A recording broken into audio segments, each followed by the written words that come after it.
Chart pattern psychology, তবে যাবে গুম করবো সেটা শেখায়, তেমনি প্রফিটকেও ম্যানেজ করা শেখ। আর আপনার প্রফিট লসে কনভার্ট হয়ে গেল, তাই আমাদের ক্যালকুলেশন করে নেবেন।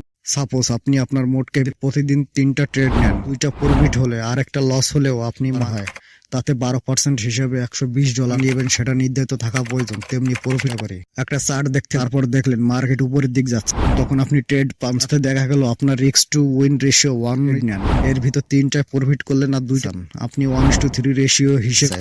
শুধু যে প্রফিট করবেন তা তো না, লসও কর। আজকে আমরা এই ভিডিওতে জানবো কিভাবে রিস্ক ম্যানেজ করব। আমাদের লস করা সব থেকে বড় কারণ রিস্ক ম্যানেজ করতে না জানা। যদি আপনি অন্য সবকিছুও জানেন, যেমন candle price action, chart pattern psychology, তবে যদি রিস্ক ম্যানেজ করতে না পারেন, তাহলে আপনি এন্ড অফ দ্য ডে লসেই থাকবেন। এখন জানবো রিস্ক ম্যানেজমেন্ট বলতে কি বোঝায়। রিস্ক ম্যানেজমেন্ট হলো রিস্ককে ম্যানেজ করা, মানে লসকে ম্যানেজ করা। রিস্ক ম্যানেজমেন্ট যেমন লসকে কিভাবে কম করবো সেটা শেখায়, তেমনি প্রফিটকেও ম্যানেজ করা শেখায়। এখন আপনি ভাবতে পারেন প্রফিট আবার ম্যানেজ করে কিভাবে। তবে বলে রাখি, আপনি যদি প্রফিট ম্যানেজ করতে না জানেন তাহলেও লস করবেন, কারণ মার্কেটে লস করার আর একটা সব থেকে বড় কারণ বেশি লোভ করা। আপনি যদি প্রফিট নির্ধারিত করতে না পারেন, মানে এক ট্রেডে কতটা প্রফিট করবেন সেটা যদি না জানেন, তবেও লস করবেন। ধরেন আপনি একটা ট্রেড নিলেন, তাতে আপনি প্রফিটে আছেন, কিন্তু আপনি ট্রেড এক্সিট করলেন না। আপনি ভাবলেন আরো একটু হোল্ড করি, তারপর এক্সিট করব। তারপর কিছু সময় পরে দেখলেন মার্কেট রিভার্স করলো আর আপনার প্রফিট লসে কনভার্ট হয়ে গেল। তাই আমাদের রিস্ক ম্যানেজ করতে জানা খুবই প্রয়োজন। কয়টা পয়েন্টের মাধ্যমে জানার চেষ্টা করব কিভাবে রিস্ক ম্যানেজমেন্ট করব। প্রথম point, able to risk capability. Trade করার আগে আপনার নির্ধারিত থাকতে হবে কতটা লস আপনি নিতে পারবেন। চার্টের মাধ্যমে বোঝানোর চেষ্টা করি। ধরেন আপনার টোটাল অ্যামাউন্ট $500। এখন আপনি প্রতি ট্রেডের জন্য কত পার্সেন্ট লস নেবেন সেটা ক্যালকুলেশন করে নেবেন। সাপোজ আপনি আপনার মোট ক্যাপিটালের 6% লস নিতে পারবেন প্রতি ট্রেডের জন্য। $500 6% হচ্ছে $30। আপনি যদি প্রতিদিন 3টা ট্রেড নেন, তাতে যদি লস হয় তাহলে $90 লস হবে। সেটা যদি আপনি অ্যাফোর্ড করতে পারেন তাহলে তো সমস্যা নাই। রিস্ক টু রেশিও যদি 1:2 হয় আর 3টার মধ্যে 2টা প্রফিট হলে আর একটা লস হলেও আপনি মার্কেটে টিকে থাকতে পারবেন। এখন আপনার কাছে মনে হতে পারে 12% প্রফিট তো অনেকটা কম। তবে বলে রাখি, বেশি প্রফিটের চক্করে সব টাকা লস করার থেকে কম প্রফিটে মার্কেটে টিকে থাকা বেশি জরুরি। আপনি যদি $500 দিয়ে $60 ইনকাম করেন, তাহলে হিসাব করেন আপনার অ্যামাউন্ট যদি $1000 হয়, তাতে 12% হিসেবে $120 হবে। আর টাকায় হবে 12,000 থেকে 13,000 টাকা, যেটা অনেক টাকা। কারণ 1 লক্ষ টাকা দিয়ে প্রতিদিন 12-13,000 টাকা ইনকাম করা সহজ কথা নয়। দ্বিতীয় point, risk to win ratio. আপনার যেমন রিস্ক কতটা নেবেন সেটা নির্ধারিত থাকা প্রয়োজন, তেমনি প্রফিট কতটা করবেন সেটাও নির্ধারিত থাকা প্রয়োজন। রিস্ক ম্যানেজমেন্ট হচ্ছে যতটা সম্ভব লস কম নিয়ে প্রফিটেবল থাকা। চার্টের মাধ্যমে বোঝার চেষ্টা করি। একটা চার্ট দেখতে পাচ্ছি, মার্কেট অনেকটা নিচে গেছে, মার্কেট তার বিগত সাপোর্টের কাছে গেছে।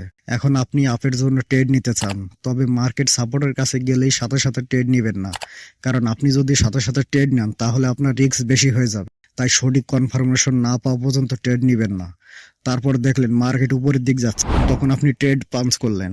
টার্গেট রাখলেন উপরের রেজিস্ট্যান্স পর্যন্ত, আর স্টপ লস রাখলেন নিচের সাপোর্ট থেকে কিছুটা পয়েন্ট নিচে। তাতে দেখা গেল আপনার রিস্ক টু উইন রেশিও 1:2। তারপর দেখা গেল মার্কেট আপনার টার্গেট হিট করলো আর আপনি প্রফিট করলেন। রিস্ক টু উইন রেশিও 1:2 হলো স্ট্যান্ডার্ড, কারণ এর থেকে কম বা বেশি হলে আপনার লস করার পরিমাণ বেড়ে যেতে পারে। সাপোজ ধরেন আপনি 1:1 রেশিওতে ট্রেড নিলেন। এখন যদি দিনে 5টা ট্রেড নেন, এর ভিতর 3টায় প্রফিট করলেন আর 2টা লস হলো, তাতে এভারেজে একটা প্রফিট করলেন, যেটা খুব বাজে রেশিও। আর যদি 3টা লস হতো আর 2টা প্রফিট হতো, তাহলে কিন্তু আপনি লসেই থাকতেন, কারণ আপনি যে 5টার ভিতর 3টাই টার্গেট হিট করবেন এমনটা কিন্তু কেউ গ্যারান্টি দিতে পারে না। এখন যদি 1:3 রেশিও হিসেবে ট্রেড করেন, তাতে আপনার স্টপ লস কম হয়ে যায়। তাতে আপনার টার্গেট পর্যন্ত মার্কেট যেতে যেতে আপনার স্টপ লস হিট হয়ে যেতে পারে, কারণ মার্কেট তো সোজাভাবে চলে না, আপ ডাউন করেই মার্কেট চলে। তাই স্টপ লস হিট করার সম্ভাবনা বেশি থাকে। উদাহরণের মাধ্যমে জানার চেষ্টা করি। নিচে চার্টে দেখতে পেলেন মার্কেট আপনার রুলস অনুযায়ী আছে, তাই আপনি উপরের দিকে ট্রেড নিতে চান। আপনি 1:3 রেশিও হিসেবে ট্রেড পাঞ্চ করলেন। ট্রেড নেওয়ার পর মার্কেট আপ ডাউন করে চলছে, কিছু দূর মার্কেট যাওয়ার পরে নিচের দিকে যাচ্ছে আর আপনার স্টপ লস হিট করে দিল।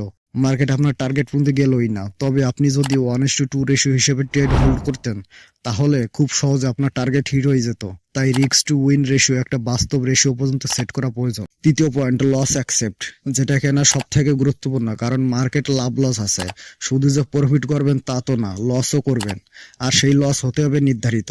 যে পর্যন্ত বা যে পয়েন্ট পর্যন্ত স্টপ লস রাখবেন সেটা যদি হিট করে তাহলে ইমোশনাল হবেন না, কারণ আপনি যদি ইমোশন কন্ট্রোল হারিয়ে ফেলেন তাহলে আপনার লস করা পরিমাণ আরো বেড়ে যাবে। খুশি হয়ে লস অ্যাকসেপ্ট করবেন, তাতে দেখবেন আপনার মাথা ঠান্ডা হয়ে পরবর্তী ট্রেডের জন্য সুন্দর একটা প্ল্যান করতে পারবেন।